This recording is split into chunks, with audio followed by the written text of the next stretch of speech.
Where shall we go today? Where shall we go? Where do you want to go today? Let's visit Crewe. A.O. Let's go. Crewe is famous for its railway stations, even though it's only got the one, which is this one. And it's not even in Crewe, it's like 2 miles away from the centre of Crewe. But they still call it Crewe Station anyway. Not all of Crewe Station is as modern as the bit we've just seen. This bit here is from Victorian times. And they didn't even put the track in. If you're lucky enough to win the lottery and the boats are not your thing, you want to buy a train, well, you can do now, because at Crewe there is somewhere to store your locomotive. If football's more your thing, there is a football team here at Crewe. It's called Crewe Alexander. Although I'm not saying they're not the friendliest of people. I mean, they may well be the friendliest people, who knows. But they only allow home supporters in to watch the matches. Some of the architecture in Crewe is stunningly bad. If you ever get stuck in Crewe, don't worry, there's loads of hotels, including this one, which is the Crewe Arms Hotel, but how Crewe has arms, I don't know. But anyway, it's the Crewe Arms Hotel. Even the churches are not that impressive. This is a church. This is Greasley Road, Evangelical Church. Don't know where the spire is. Behind me is the passage to India. I think it's lying. I think it's just where you eat food and you can go into the backyard if you're lucky. You don't get to India. Religion is an important part of life in Crewe. And as we can see here from the Christian Carpet Centre, although they've spelled Christian wrong, even the carpets are religious. The architecture and the beauty of the town is easy to see for anyone, and it's inspired many people, including Banksy. Don't tell anyone, but he's just finished painting that, and there he is, having a pint. Some places are very honest and let you know where you're going to be after you've been there. For example, this nightclub, which tells you you'll be off the rails when you come out. After what only feels like about a month, I finally found the centre of Crewe and that rather unimpressive clock tower in this square. I'm not sure if the Romans ever came here, I'm not sure if the Victorians ever came here either, but certainly McDonald's have come here. Like many towns,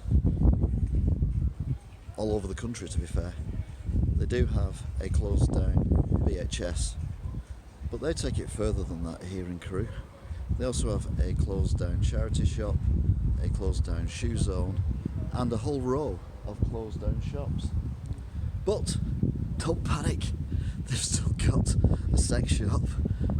This walkway that no one seems to walk through takes you past this fabulous artwork, which is not a Banksy to be fair. It is in fact a tribute to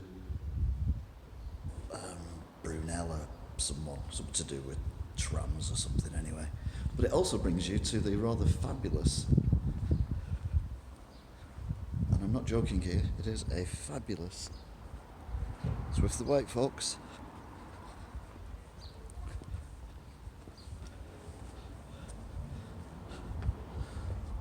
Bus station.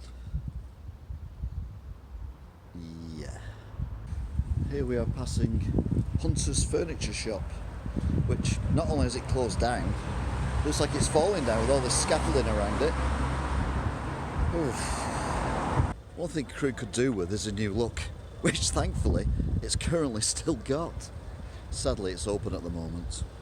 Thankfully, not everywhere in Crewe is boarded up and derelict. No, some of it's been actually completely demolished, which makes it look so much nicer. The irony about the town centre is that all the shops have shut down, and people say that's because of the internet web. But the biggest employer currently in Crewe is AO, which is an internet web company. Irony, eh? Now I like your dad joke as much as anyone else does. For example, where'd you get that massive sausage from? Your dad. But some people just don't get the humour of it. And this is where it goes really, really wrong in Crewe, because there's a takeaway where that joke would be perfect. So what have they called it? They've called it My Uncle. Duh. You've got to go somewhere that's got the charisma and the character of like a rotted sheep. You could do a lot worse than come to Crewe. Actually, I think this is it. Till next time. Bye-bye. Where shall we go today? Where shall we go? Where do you want to go today? Let's visit. On the plus side, it does have this rather expansive out of town shopping complex, which is right next to the town, so it's not out of town, it's next to the town. It kind of kills the town though, doesn't it?